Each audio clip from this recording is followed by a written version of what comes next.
le nombre d'étudiants aussi ces 10 dernières années au Sénégal s'est multiplié par plus de 40%.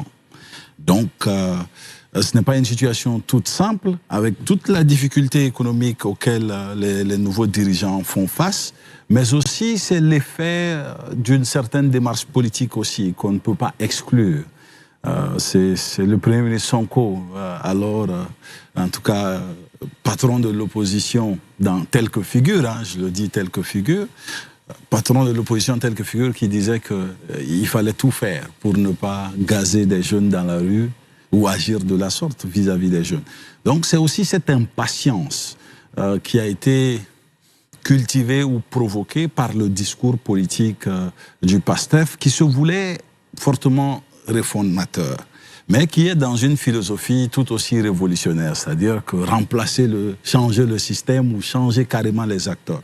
Donc, ce qui fait que les attentes ont été mises à un certain niveau, et pour des gens qui ont des attentes très élevées, ils ont du mal à accepter que, toute cette difficulté s'installe et accepter le discours gouvernemental. L'élément nous le prouve suffisamment que quand le gouvernement propose quand même d'agir de façon échelonnée, les étudiants disent « niet ». Nous voulons une action tout de suite et maintenant. Parce que à ce discours, ils ont été nourris. J'ai aussi le sentiment, et c'est peut-être qu'un sentiment personnel, que le Terra Meeting y est pour quelque chose. Le Terra Meeting du 8 novembre dernier animé par Absolument, absolument. Parce que le Terra Meeting, on ne peut pas être en difficulté et envoyer un message de force.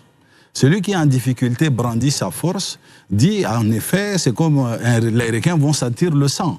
Et quand ils sentent le sang, ils veulent attaquer. Donc, cette chose de dire, c'est maintenant... C'est la comparaison entre la force de Sonko ou du PASTEF dans l'opinion publique et la force du PASTEF dans la gestion des affaires publiques. C'est cette opposition qui naît et moi je suis pressé de voir comment ils feront face à cela. Josias, certains disent que les difficultés économiques que connaît le Sénégal sont à la base de toutes ces situations.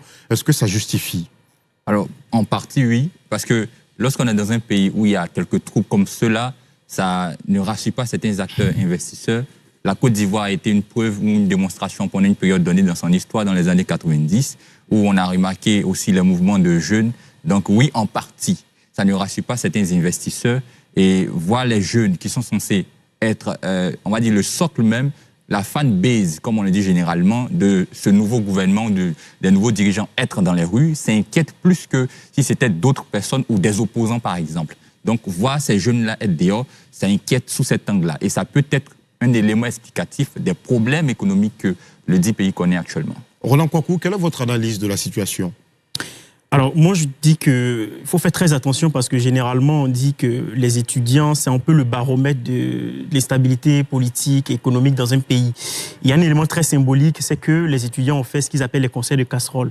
Et c'est très symbolique parce que c'est quelque chose qui avait été utilisé par le PASTEF à l'époque où il y avait le président Macky Sall pour exprimer la colère étudiante, étant donné que ces derniers ne pouvaient pas aller dans la rue. On leur demandait de faire des conseils de casserole. Et donc, ça a été fait à l'université.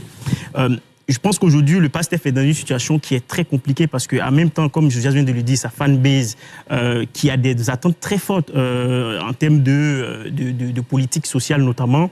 Et en même temps, on voit que le Sénégal est dans une situation économique qui est intenable.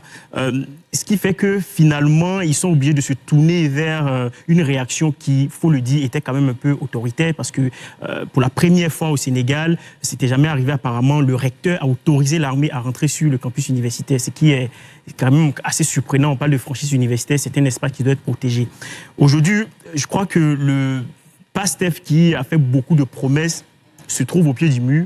Il va falloir réagir.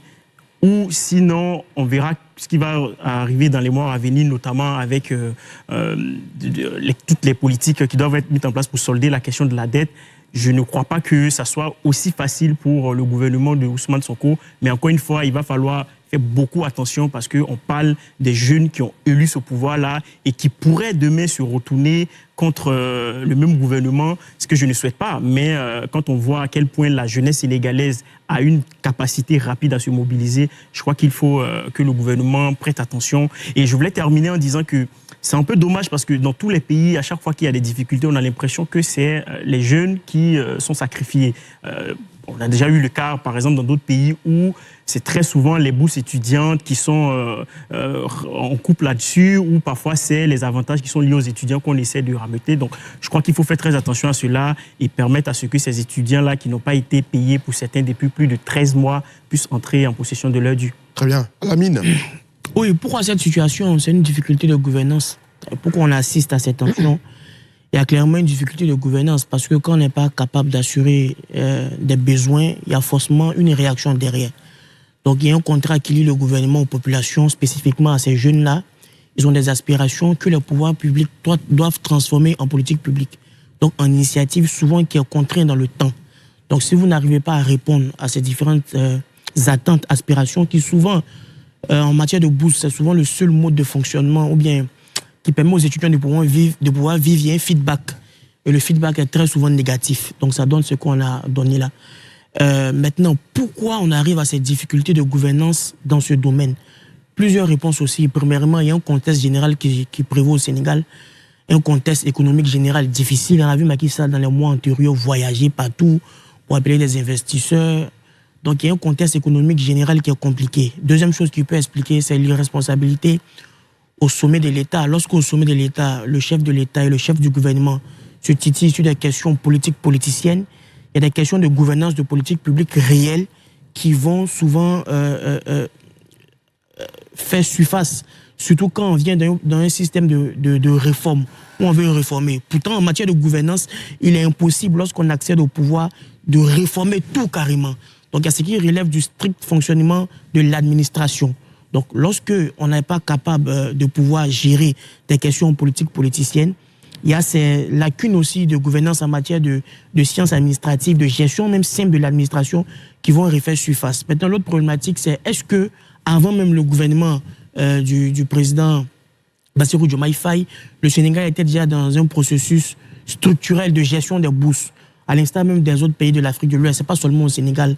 Donc très souvent, même dans nos différents pays, on entend ces grogne populaires dans les campus universitaires. Donc est-ce qu'aujourd'hui, il y a un système structurel cohérent qui permet de pouvoir gérer la question des bourses? C'est une interrogation aussi majeure.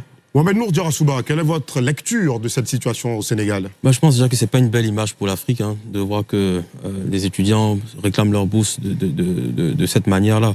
Et qu'on arrive à 2 semaines d'affrontement, on parle quand même de plus de 150 000 bourses qui sont réclamées.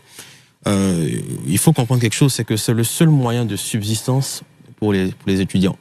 C'est ce qui leur permet de payer leur loyer, c'est ce qui leur permet de pouvoir donc s'abreuver, c'est ce qui leur permet également de pouvoir se déplacer de chez eux ou à l'université. Et ça nous renvoie à une question qui est très intéressante, une question même que je dirais structurelle. C'est la priorité de la budgétisation de l'éducation dans nos pays africains. Aujourd'hui, où est-ce qu'on en est? Quand on connaît la situation aussi économique du Sénégal, on revient à cette question-là. Quelle est la priorité qui est accordée justement au financement de l'éducation? Pourquoi on en arrive à ce stade-là où on ne peut plus, où on a du mal à payer les bourses des étudiants? On peut peut-être parler de solutions, proposer des solutions au gouvernement sénégalais, quand on sait que dans d'autres pays un peu plus développés, ils ont proposé des alternances, notamment avec des étudiants qui ont la possibilité à la fois d'aller à l'école et de pouvoir donc avoir un pécule, moyennant donc un emploi d'étudiant. Ça, c'est peut-être des options que le gouvernement peut voir à long terme, mais quand on veut regarder là à court terme, il faudra trouver donc les moyens de pouvoir donc prioriser l'éducation pour justement permettre aux étudiants d'avoir leur bourse. Très bien. Alors, Cheikh Oumar Doumbia, pardonnez-moi, des analyses qu'on entend sur ce plateau, et même certaines qu'on a entendues hors de ce plateau, on dit toujours que ces étudiants sont le soutien, ou étaient le soutien du PASTEF lorsqu'ils étaient dans l'opposition. Est-ce réellement le cas? Parce que je me dis, de profane, que des soutiens auraient-ils si rapidement abandonné ceux en qui ils croyaient au bout d'1 an de gouvernance seulement? C'est en fait là le challenge qui s'oppose farouchement à beaucoup d'appareils politiques qui sont dans une dynamique de révolutionner. Alors, il faut comprendre que contrairement à l'évolution qui souhaite une démarche étape par étape, celui qui vend la révolution, en fait, promet un changement immédiat et brusque. Alors, le discours du PASTEF, c'était de dire que nous en avons en fait assez de tout cela. Nous avons assez de l'injustice, assez de la dette, nous avons assez du fait que l'État n'est pas en train de pleinement jouer son rôle de la façon la plus correcte. Et ce message, les jeunes l'ont entendu, ils y ont participé. Bon, si on regarde dans les résultats sortis des bureaux de vote et qu'on fait une certaine classification démographique, on verra l'une des réalités les plus dérangeantes de l'Afrique, c'est que la jeunesse, elle ne vote pas réellement. Mais pour le cas du PASTEF, elle s'est quand même mobilisée, elle était en première ligne. Moi, je me souviens avoir fait Blaise Diagne, Dakar, l'aéroport Blaise Diagne, Dakar, en toute difficulté, parce que les jeunes avaient coupé presque chaque rond-point et à chaque fois, il fallait que la gendarmerie vienne dégager. Et tout ça pour un Ousmane Sonko, tout ça pour un PASTEF. Et que le parti au pouvoir a été délogé rien qu'en un tour électoral. Ouais. Ça veut dire un score sans appel. Un score sans appel, où le Premier ministre sortant, qui était candidat, a salué même avant que les résultats officiels ne soient donnés. Ça veut dire qu'il y a énormément d'espoir, énormément d'envie qui ont été posées sur ça. Sommes-nous en face d'une totale désillusion? Déjà. C'est surtout ce qui arrive à chaque fois que en fait, ce discours révolutionnaire apparaît en Afrique. Parce qu'il nous convient, parce que c'est ce que nous voulons. Et nous voulons des choses et nous les voulons tout de suite. Mais est-ce qu'il est réaliste de mettre tout ce que nous voulons, de concrétiser ça en un coup, en un jour? Ce n'est pas forcément le cas. Donc nous allons nous développer, mais nous allons nous développer de manière séquencée et de manière structurée.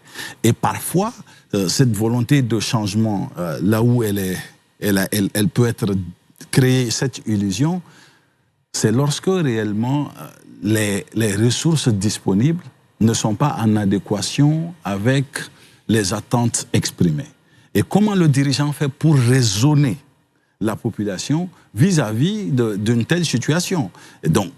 Et là, c'est vraiment un travail nécessaire de discussion qui doit se faire. Sauf que malheureusement, et je termine là, malheureusement, au PASTEF, il y a ce souci où le chef de l'État, aujourd'hui Diomaye Faye, tenterait cela, où le Premier ministre ne tenterait pas cela. Donc, je pense que c'est aussi cette opportunité qu'il leur a donnée de se remettre rapidement en couple et de faire face à une problématique qui peut leur coûter à tous les deux leur carrière politique. L'heure est en train de filer, on doit partir pour le grand duel tout de suite. Je vous permets, messieurs, quelques réactions rapidement. Aujourd'hui, le problème, il est posé.